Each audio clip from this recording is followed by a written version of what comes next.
Om Sadashiva Samarambam Shankaracharya Madhyamam Asmadacharya Paryantam Vande Guru Paramparam Ishwaro Guratmeti Murti Beda Vibhagine Vyomabda Vyapta Dehaya Dakshinamurtaye Namaha Sava Vedanta Sedanta Gocharam Tamagocharam Govindam Paramanandam Satguru Pranatoshmaham Om Shanti Shanti Shanti Om Namastê. Nós vimos na aula de ontem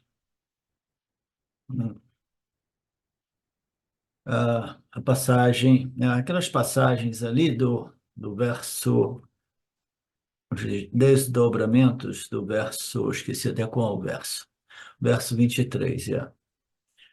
O resultado obtido por aqueles indiscriminados é de fato finito. Os adoradores das divindades alcançam as divindades. Os adoradores de mim e minha natureza nirguna, Brahman, alcançam a mim, né? Então, aqui nós vimos que toda ação, seja ela mental, verbal ou física, ela produz resultados.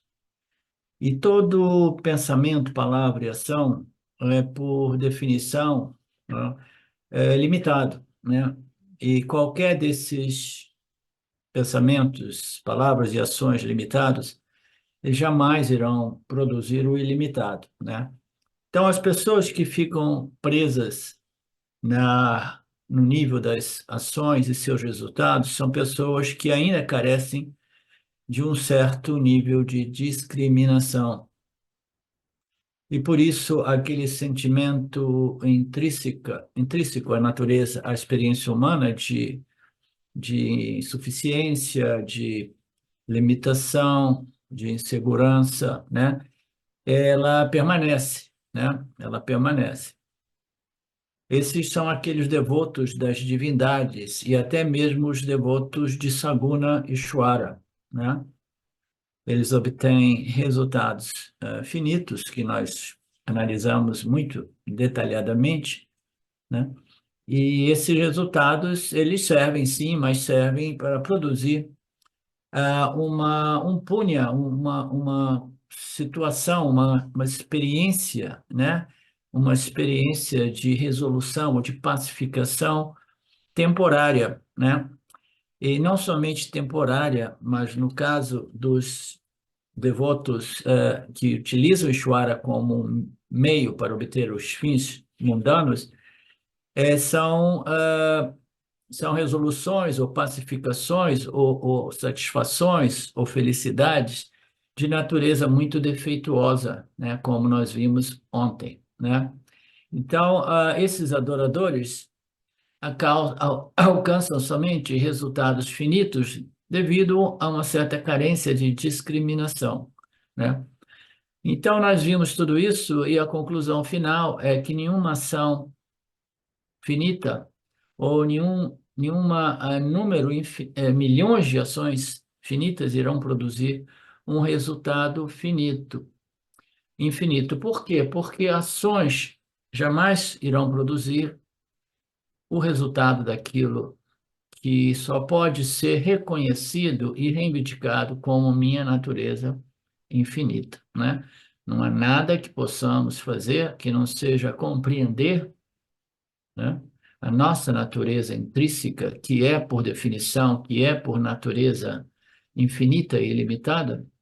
Nada além disso irá resolver a problemática do samsara, né? Os ateístas são os piores, os amantes de Deus são os sansaris melhores, são os sansaris religiosos, né? E o Kama Yoga é um sansari espiritual mais avançado, mas ainda assim ele precisa abrir mão deste apego e dependência em Ishvara e reivindicar e declarar para si, né? Não para o mundo, para si, a sua natureza livre e independente, né?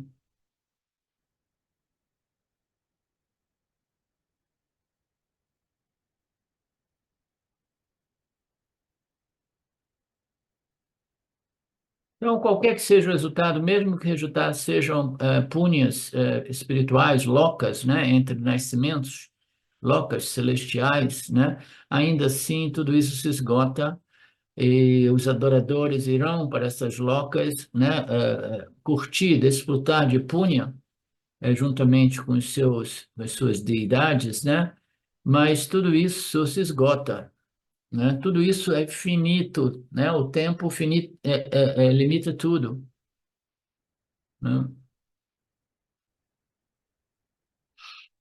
Somente Mumukshwa, aquele devoto, né?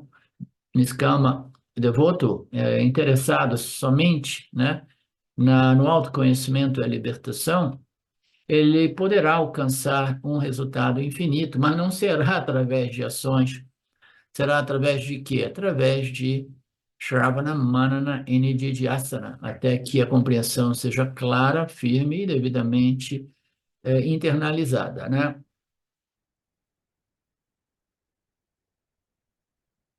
Os Niskamas Bhaktis, os devotos interessados no autoconhecimento, somente eles me alcançam. Alcançam o quê? A sua natureza purna, que é idêntica à minha natureza purna, não dual, alcançam a plenitude, que é a natureza intrínseca de tudo e de todos. Eles alcançam moksha, a libertação ou a liberação, eles alcançam Jiva Mukti, a realização e liberação enquanto encarnado no corpo físico.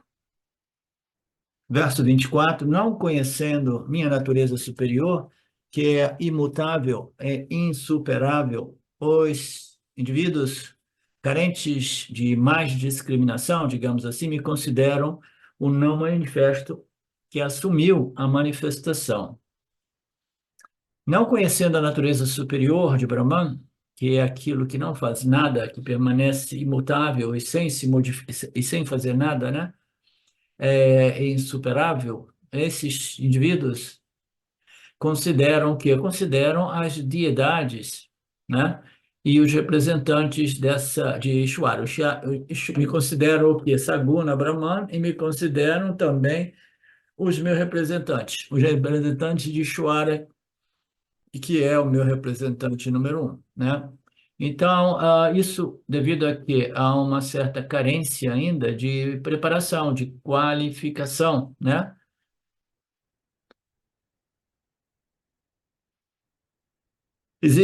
Apresenta dois tipos de pessoas, né? A ideia deste verso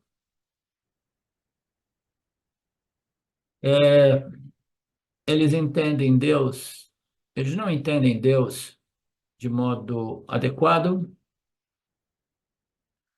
outros entendem Deus de modo correto. Anteriormente, ao falar sobre a natureza de Deus, Krishna apontou que Deus, eu tenho dois aspectos. Um é Paraprakriti, que é a minha natureza, o princípio superior, e que é um princípio existência-consciência, né? Chetana Tattvam, e Paraprakriti, que são as energias, né, produzidas através desta associação, digamos assim, de Maya para com eu em minha natureza não associada a nada. Maya se associa a Brahman em sua natureza superior, que é livre de qualquer associação, e assim esta ordem aparente surge como uma mirage, né? Então, esta ordem mais densa, que é uma sobreposição naquilo que é o mais sutil, é um princípio prakriti. Prakriti é considerado a natureza material, né, o substancial do universo, do cosmos, né?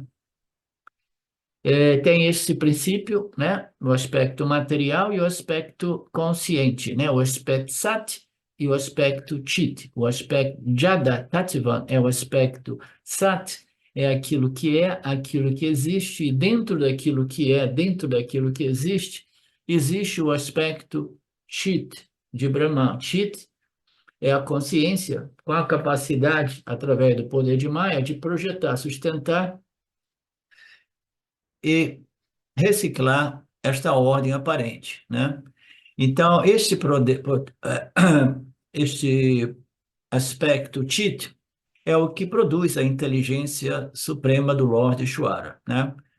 Então, nós temos dois aspectos, o aspecto Chit de Brahman, o aspecto Sat. O Asat aqui é aquilo que produz a existência do mundo inerte, do mundo físico-material, dentro do qual até mesmo o aspecto físico-material de cada Jiva Atma também surge. O Jiva Atma, em sua natureza material, é o quê? É matéria e energia, né? Matéria e energia são a mesma coisa, né? Mas o Jiva Atma, ele é composto de dois princípios, um é Jiva e o outro é o Atma. O nosso propósito aqui é reconhecer a minha natureza Atma, e simplesmente usar a minha natureza Jiva, né, como um instrumento para transacionar ou transacionar nesta ordem aparente chamada, denominada Mitya, né?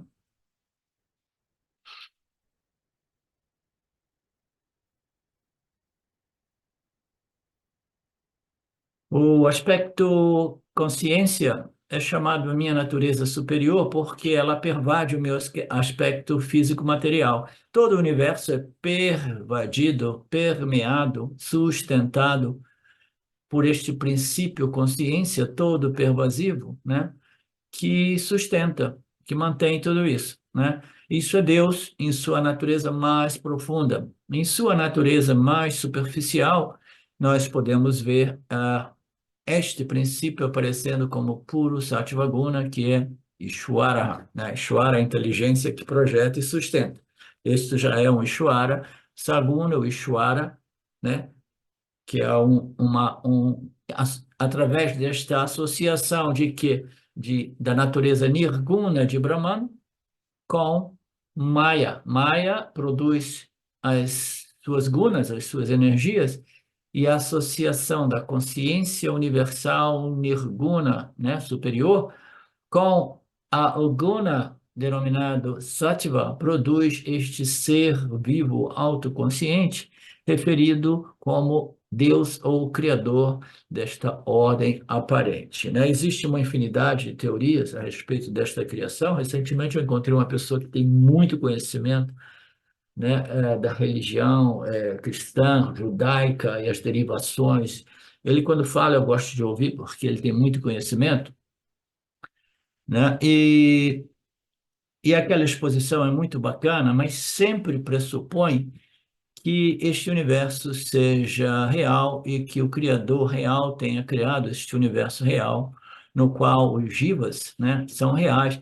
Eles não conseguem, eles não, nem vislumbram a possibilidade proposta pelos Upanishads de que esta ordem aparente, este universo, esse cosmos é um fenômeno aparente projetado devido a determinadas energias que velam o intelecto humano, criando este fenômeno chamado avidya, que é uma ignorância que se refere ao intelecto desses seres com livre-arbítrio, seres inteligentes, pelo menos nesse planeta, nós os chamamos de humanos, né?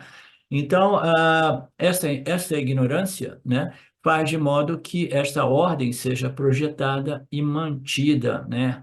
É uma dinâmica muito profunda, muito interessante de ser compreendida entre o Jivatma e Jagata e o Criador, né? Que produz, sustenta, mantém esta ordem aparente, mas não é real, né? É simplesmente uma mera aparência, né? Então, esse aspecto consciência é a natureza superior de Deus que permeia e pervade a natureza inferior ou a natureza aparente de Ishwara, Jiva e Jagata, né? O Atma de Jiva pervade, permeia e sustenta, né?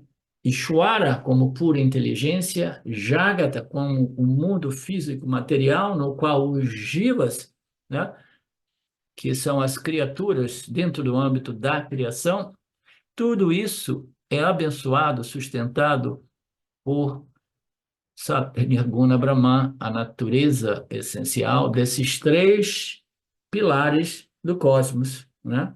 Criador, criação e o criatura jiva.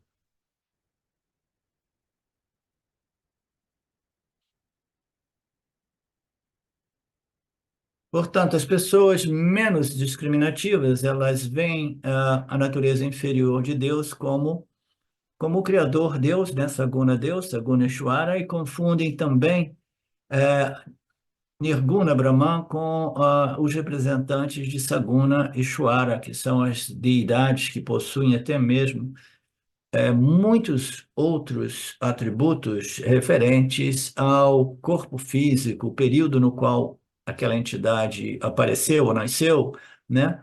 E o que você pode obter dessas específicas deidades, né? A divindade. O corpo físico de Deus é simplesmente a Paraprakriti, né? O corpo físico de Krishna é somente a Paraprakriti, né? Na linguagem deste capítulo 7, né? Então, até que nós conhecemos Ishvara em sua integridade, na sua totalidade, significando a sua natureza aparaprakriti e a sua natureza paraprakriti, numa outra linguagem, sua natureza nirguna, livre dos gunas de Maya, ou na sua natureza, não, ou na sua natureza saguna, né? Colorido pelos gunas de Maya. Então, este é o conhecimento completo, o qual o Vedanta compartilha, né? Essas escrituras reveladas compartilham os ensinamentos completos dos Vedas.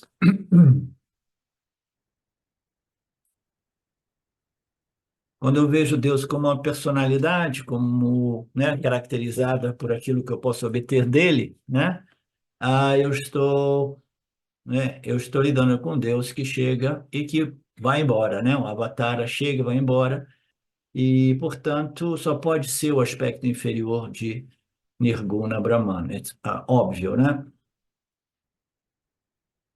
Portanto, se eu aceito que Deus, o Ishvara, é um princípio que vem e vai, eu estou falando de Aparaprakriti, né? Mais uma vez, é uma entidade aparente que existe dentro do âmbito de Mithya. Na verdade, até mesmo nessas deidades que vivem nessas locas, né? Eles têm esse problema. Eles vivem num oceano de punya, em total êxtase, né? Cantando, etc., etc. Mas chega um dia, né, que eles se tornam infelizes, porque eles têm que voltar para essa ordem densa física. Eles precisam dar a Deus aquela loca, Deus a sua deidade, Deus aos seus companheiros de loca, e eles devem retornar para esta ordem física material. Por quê? Porque eles exauriram, esgotaram aquele punha espiritual. Então, são devotos que somente conheceram a natureza aparaprakriti do Lorde. Krishna aqui radicaliza dizendo que essas pessoas também são espiritualmente ignorantes, embora sejam pessoas relativamente sábias comparadas com os samsaris, os materialistas ateus samsaris. Justo? São devotos ainda assim iludidos, não tão, né, pesantemente iludidos como os sansaris religiosos e os sansaris ateus materialistas. Considerando aqueles devotos superiores que conhecem a natureza nirguna de Brahman, ouviram dizer, contemplam sobre a natureza nirguna de Brahman até que a compreensão seja clara e depois, o que é mais importante, até que seja realmente assimilado e internalizado como fato, né? O Mahavakya de identidade entre o Jiva Atma e Brahma Atma, né? Não basta saber que Brahma possui a sua natureza superior, como Aparaprakriti, ou como Nirguna Brahman, antes e além de Maya, né? Colorir, né, este princípio um sem um segundo, através de suas gunas, né? Então, antes de tudo isso, o indivíduo compreende, não existe Nirguna Brahman. Então, essas são as pessoas que estão buscando, através desta devoção superior, a compreensão de que existe Nirguna Brahman, que não está sujeito à chegada e à partida. E ainda assim, esse indivíduo precisa, depois de ter compreendido a natureza Nirguna de Brahman, ele precisa compreender a identidade da sua natureza Nirguna com a natureza Nirguna de Brahman. O universo inteiro também possui duas naturezas, a natureza Paraprakriti e a natureza Aparaprakriti. O universo é a consciência, porque, como nós sabemos, tudo é somente Brahman, tudo é somente consciência e existência, mas as sobreposições são de quê? De três naturezas. A primeira posição é Ishvara, a inteligência suprema. A segunda projeção é o mundo, o cosmos físico-material. E a terceira são os seres inteligentes, que são partes integrantes desse cosmos material, né? Então, todos esses três princípios, fundamentalmente, são Paraprakriti, né? São o Brahman, mas eles sofrem uma sobreposição e, naturalmente, o aspecto físico deste universo não tem nenhuma necessidade ou impulso de contemplar qual é a minha natureza, como este pedaço de terra ou como essa rocha, né?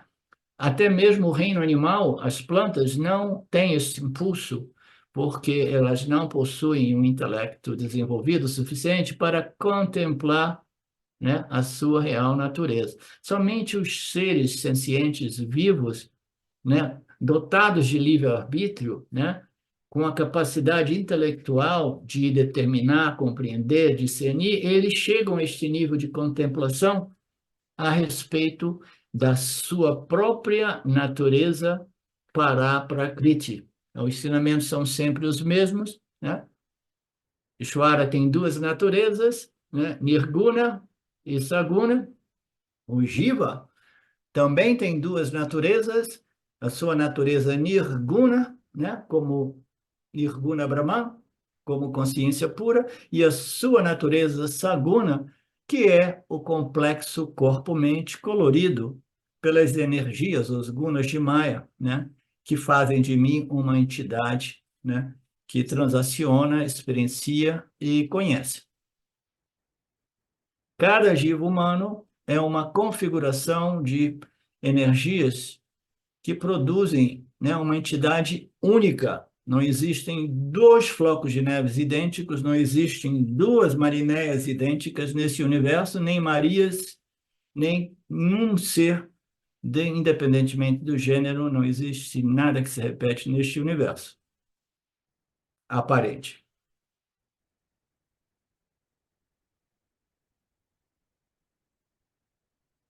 A consciência é aquilo que é evidente o tempo todo. Quantas vezes nós ouvimos isso? A consciência é aquilo que tudo permeia. Ela é onipenetrante. Ela é toda pervasiva. E ela é a coisa que é mais evidente, sempre disponível, jamais oculta, jamais velada, ou se nós quisermos dizer, ela é sempre, se nós quisermos dizer que ela está ocultada, ela é ocultada ao céu aberto, né? Livre para que todos nós possamos vê-la. Mas, ainda assim, o extrovertimento mental dos jivas humanos é tal que a gente acaba não compreendendo, não realizando este princípio todo evidente, o tempo todo, né? E a gente fica preso nos nomes, cores e formas das configurações dos gunas de Maya. Enquanto que esta consciência, este aspecto chit de Paraprakriti, de Parabrahman, ou de Nirguna Brahman, ou de Nirguna Jiva, esse aspecto chit, que é pura consciência, ela permanece sempre presente na forma da consciência do devoto que está procurando por sua real natureza intrínseca como consciência. Então, a consciência do próprio Jiva está fazendo essa busca, buscando esta consciência, né, sem se dar conta de que sem essa consciência, nem mesmo esta busca equivocada, né, essa busca irrelevante, essa busca, absurda, não estaria ocorrendo. Sem a consciência, nada disso é possível, né? Alguma dúvida até então?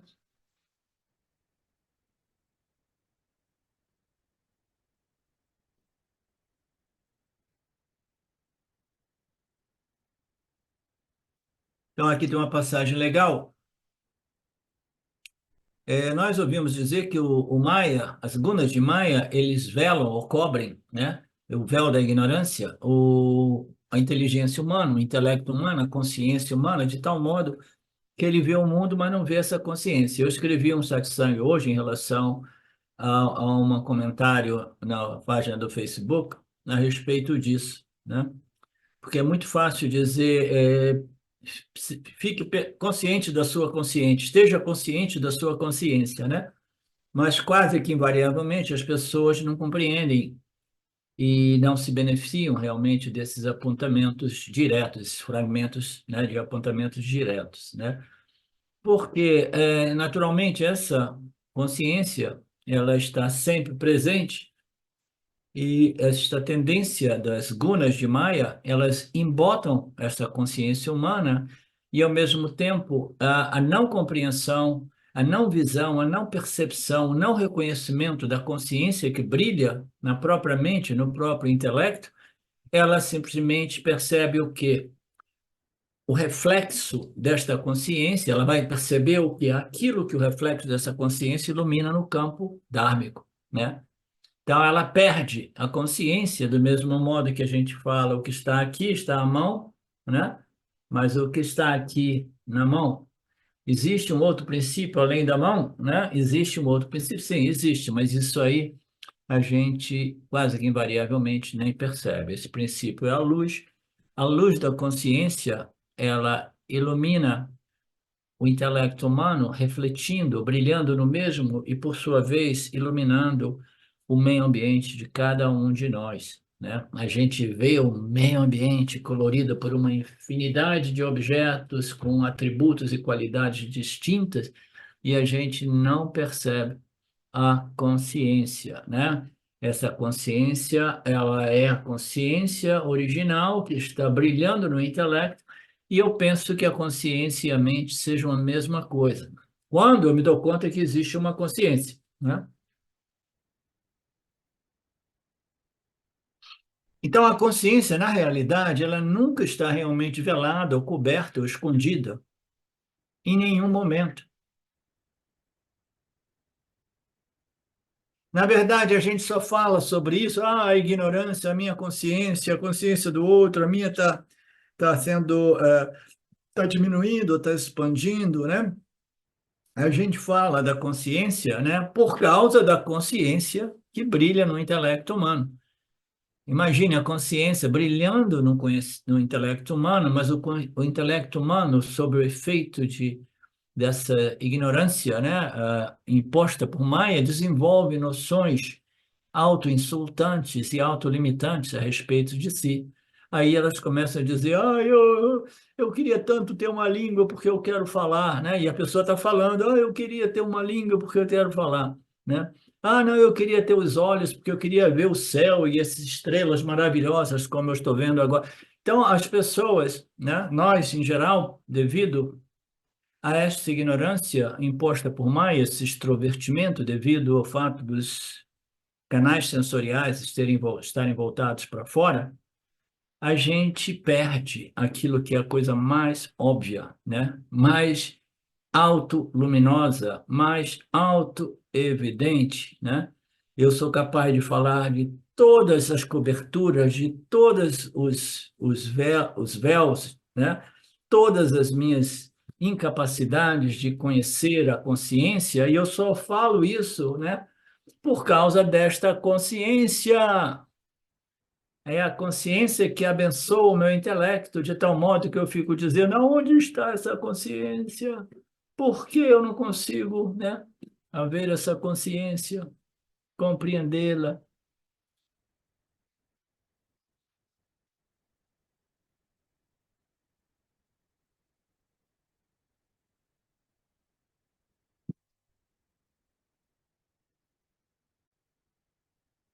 Em Vivekachudamani, Shankaracharya diz aquilo que se manifesta claramente nos estados de vigília, sonho, sono profundo, que é percebido interiormente na mente sob diversas formas,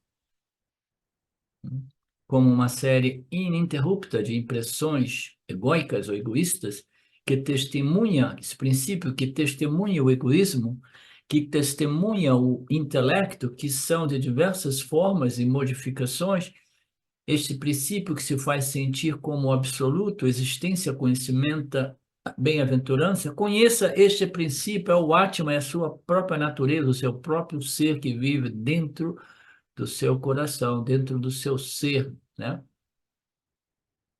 Não é o coração físico, tá? É o centro, a parte mais intrínseca da sua natureza humana.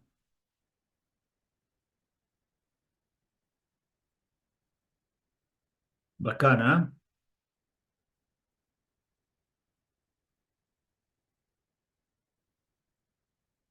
E, portanto, as pessoas sabem que Deus está aqui agora dentro do coração dela mesma, dentro, ou não é nem dentro nem fora, Deus é a existência deste corpo físico, deste complexo corpo-mente. Deus é a consciência que brilha, né, produzindo este intelecto humano, né, este princípio autoevidente que brilha, evidentemente, todo o tempo, como o quê? Como Chit, a consciência em mim, a consciência que se faz presente neste complexo corpo, mente, sentidos, né?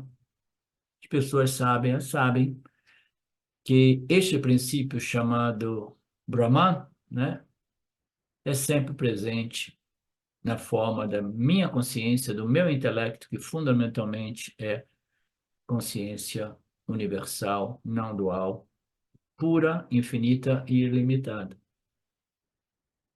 Então, este é o conhecimento. Todo o processo vedântico é para que esse conhecimento se tome claro, firme e sempre presente, portanto, né?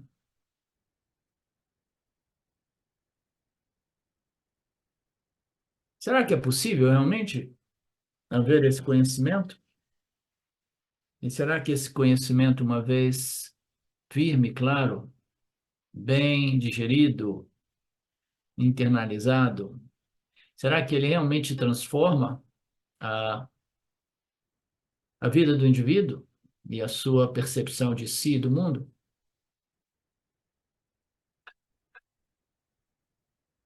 Quem é que não acredita? Quem é que não tem realmente confiança neste processo vedântico? Teria sido melhor fazer essa questão quando tivessem mais pessoas, né? Porque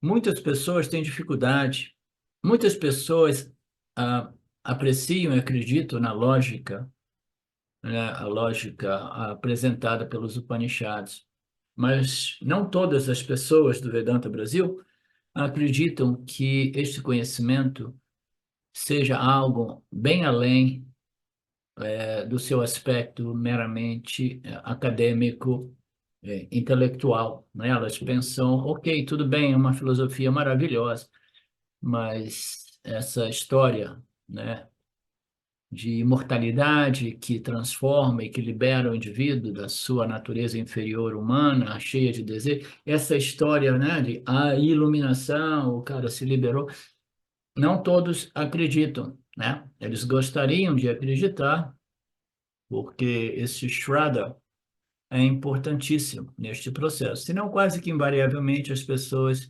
desistem depois de alguns meses, alguns anos ou algumas décadas, às vezes, né? As pessoas vão se distraindo com outras coisas e elas, elas abandonam este processo.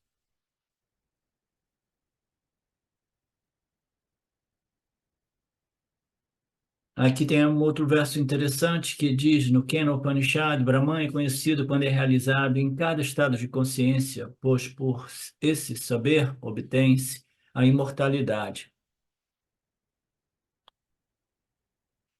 Pelo Atman, pelo eu obtém-se a força, pelo conhecimento obtém-se a imortalidade. É um verso muito bonito do Kena, né, que aponta para o fato de que este Brahman é conhecido quando o indivíduo se dá conta que ele está presente em todos os estados da mente.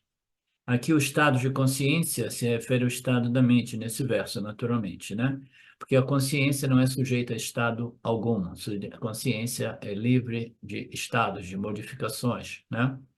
Então, este Brahman é conhecido e realizado por aquele, né, que se dá conta que esta consciência está presente de modo imutável em todos os seus estados mentais. Somente então o indivíduo obtém a imortalidade, né? Será que é possível realmente obter a imortalidade? Né? É outro ponto que, né, cria dúvida, né? O que é essa imortalidade? Nós aqui sabemos que a imortalidade não é para o corpo, mas é para a alma individual, é para a mente do Jiva, que está preso no samsara através de nascimentos e mais nascimentos e mais nascimentos e mais nascimentos, né? Ah, esta imortalidade é imortalidade para a alma individual, não para um instrumento de experiência que é como um vestimento que nós utilizamos para entrar nessa ordem, o corpo físico, né? E interagir, cujo propósito parece ser, né, a sabedoria espiritual que liberta, o propósito final, o crescimento, né? Faz sentido mesmo, Mariné? Você acredita em tudo isso? Você acredita nos rishis e nos Upanishads? Sim, acredito, com certeza. E por que que você tem tanta convicção dessa crença? Porque eu estou experienciando isso na minha nova forma de enxergar esse Isso. mundo que eu vivo. Muito bom, muito bem falado. Eu estava querendo propor isso de alguns de alguém entre vocês, né? A gente só desenvolve esse Shraddha, essa confiança nas escrituras, na medida que a gente vai colhendo os frutos deste Shravana, Manana e Nididhyasana. A gente vai observando uma transformação que ocorre a respeito da compreensão que eu tenho a respeito do que é o eu e do que é o mundo que eu experimento, né? Na medida que a gente vai compreendendo, vai desenvolvendo essa compreensão como um quebra-cabeça que vai criando esta visão, essa compreensão sólida, né? A gente já vai vendo determinadas transformações, né?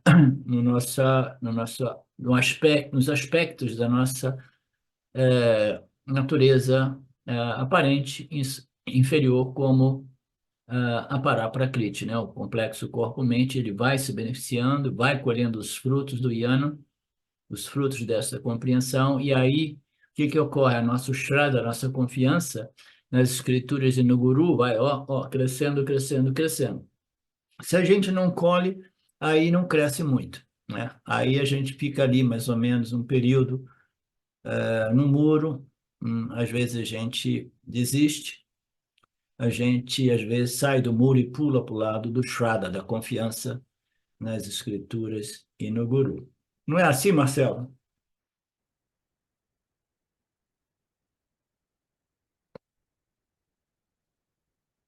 Então, eles falam sobre a chegada de Deus, apenas pessoas pouco inteligentes falam o Deus que chega e que vai embora, são concepções errôneas, são devotos pouco inteligentes, são devotos não bem informados, ah, concepções equivocadas de Deus. Qual é o equívoco? O não manifesto que se tornou manifesto. Eles pensam que o manifesto, que são essas deidades, ou Ishvara, eles são Brahman. Brahman só é perceptível através das suas manifestações físicas, né? Como os avataras, né? Quando você se torna um Karma Yogi, você tem que desenvolver a capacidade de ver, né? Brahman manifesta como a inteligência que sustenta essa ordem aparente, né? Que é o Lord Ishvara, puro Sattvaguna, puro conhecimento, né? É uma visão mais difícil, porque aí você já não tem aquele aspecto mais tangível e grosseiro que é disponível no caso de uma deidade, uma divindade, né, que tem um formato, tem um período o qual ela apareceu e desapareceu, e tem diversos atributos que são projetados nela. Então, o indivíduo, ele se equivoca, né, porque ele não tem um intelecto capaz de compreender a natureza nirguna, né, de Deus. Ele só consegue perceber a natureza saguna do Senhor na forma daquilo que é manifesto, né? E para o Karma Yoga, a manifestação do Senhor é o próprio cosmos, né? Que é visto de modo como uma inteligência, né? Que produz esse universo que fundamentalmente é o universo, é o Brahman, é o Senhor mascarado, né? Digamos assim, de universo, de nomes, cores e formas. Ok.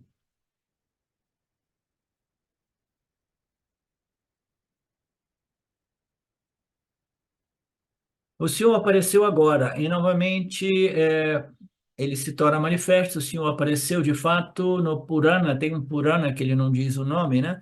Você sempre vai encontrar que as histórias que os devotos realizam através de muitos tapas e austeridades, como fazia Papaji na época que ele era um devoto de Krishna, né?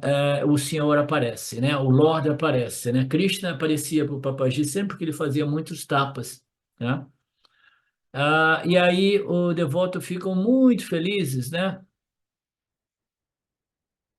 Então, tudo bem. Ó Bhakta, né? Krishna teria dito para Papaji, ó Bhakta, eu vim de novo para brincar com você. Estou muito satisfeito com seus esforços, com seus tapas, né? O que você quer dessa vez? Aí Papaji diria, não, eu quero simplesmente me divertir, brincar com você, né? Mas de vez em quando tem alguns devotos mais maduros, que no caso o Papaji mesmo, né? Ele chegou num ponto que ele falou assim, olha, eu estou cansado desse Krishna que aparece e desaparece, que vem e vai, né? Esse Krishna, esse Deus impermanente já não está me satisfazendo, porque eu quero estar em contato com esse Deus o tempo todo. E yoga, a definição de yoga é o quê? Contato. Contato com a fonte, contato com Deus, né? Eu quero estar em contato com Deus todo o tempo, sem saber que Ele está sempre em contato com Deus, porque Ele existe dentro do âmbito de Nirguna Deus, né? Que é Paraprakriti, dentro dos termos deste capítulo 7, né?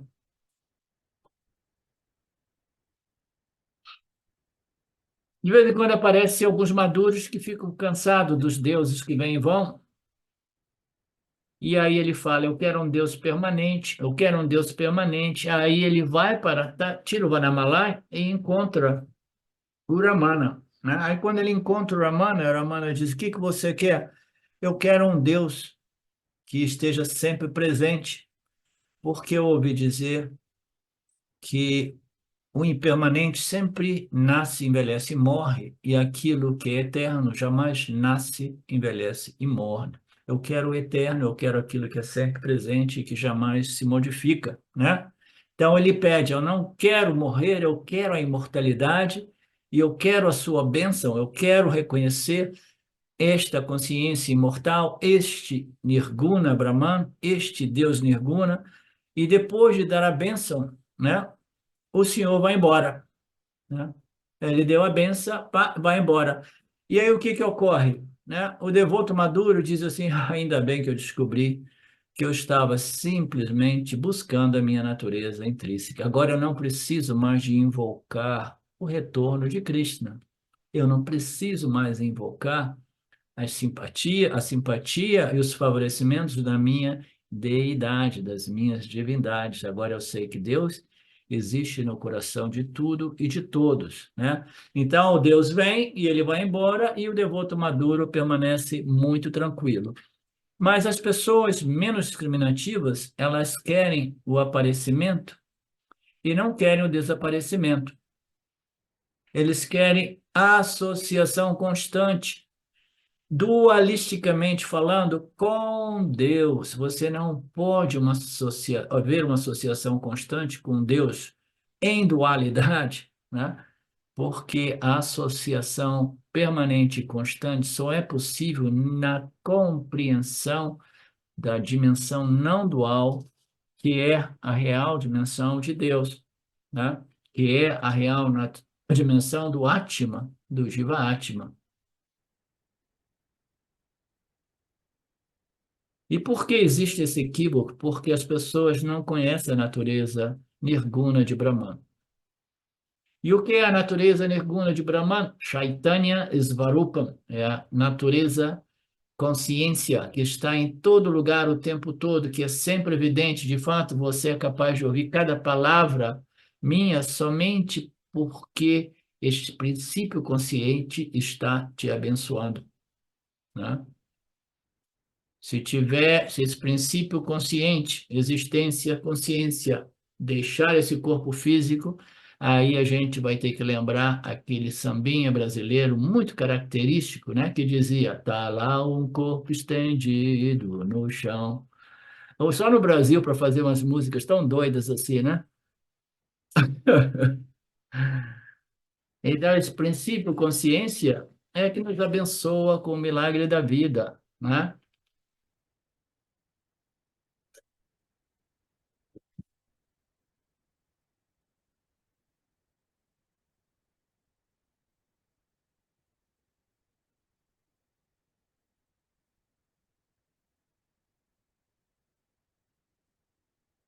Se você está consciente das palavras, se você está consciente do silêncio entre as palavras, se você está consciente do samadhi, né?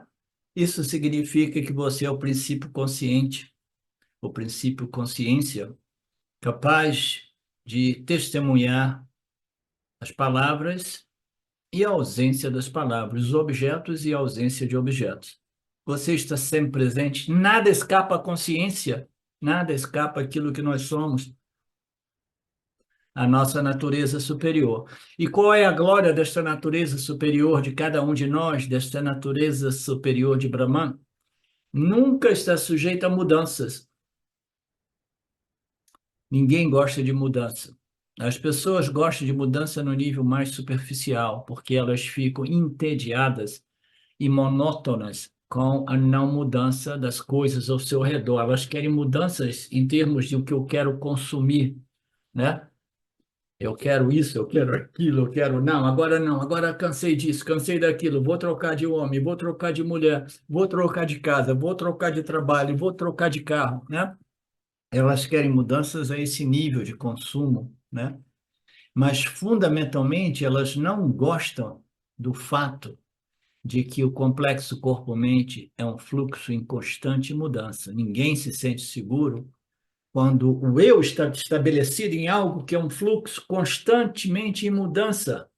Você precisa se sentir seguro e estável através dessa definição daquilo que você é, não como algo que hoje, agora é assim, amanhã, daqui a pouco, em 15 minutos, o eu já se identifica com outros aspectos, né, dos gunas que o compõem, né?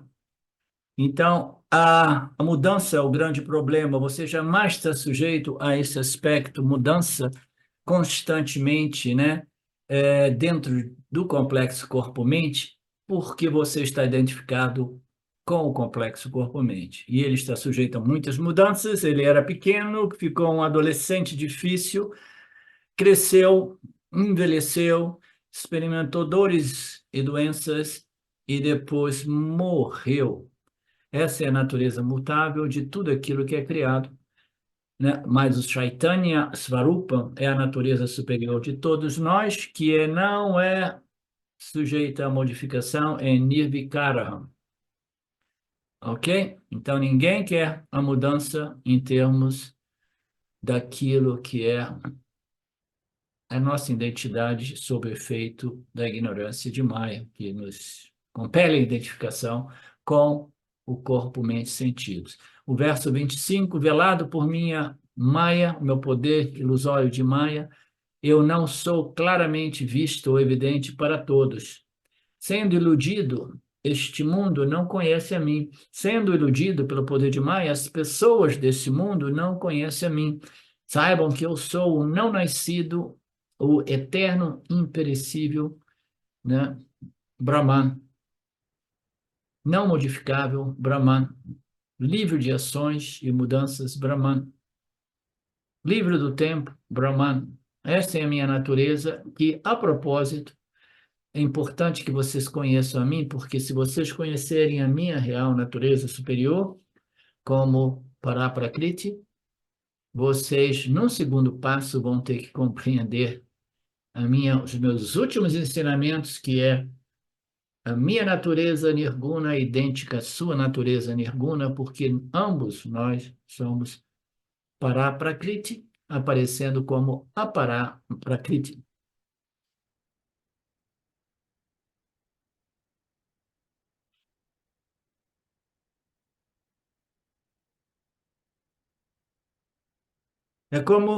Como é que as pessoas estão correndo atrás, né, da natureza inferior? A maioria dos devotos, eles estão atrás de benefícios ou ajudas ou proteção ou simpatia de Saguna Ishwara ou de suas divindades ou representantes, né? Eles querem até ver o Senhor, né? Tem a passagem nos últimos capítulos do Gita que Arjuna pede, por favor, deixa eu ver a sua natureza, deixa eu ver o seu corpo-mente, eu quero ver a imagem do seu corpo, né? Eles querem até mesmo ver o Deus como queria sempre ver Krishna. O Papaji queria sempre ver. Ele nasceu numa família de devotos de Krishna. Em vidas anteriores, ele disse que ele era devoto de Krishna.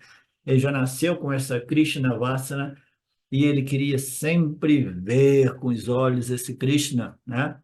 Vocês querem ver Deus, eles querem ver o que é a natureza inferior de Deus, que é o substrato da natureza corpo-mente do próprio devoto, né? Perguntem a eles, vocês querem minha natureza inferior ou superior? No máximo eles vão dizer, eu quero ambas, né? Eu não abro mão da natureza inferior do meu Krishna, mas eu também gostaria de compreender a natureza superior do meu Krishna. Não, o Krishna não é seu, né?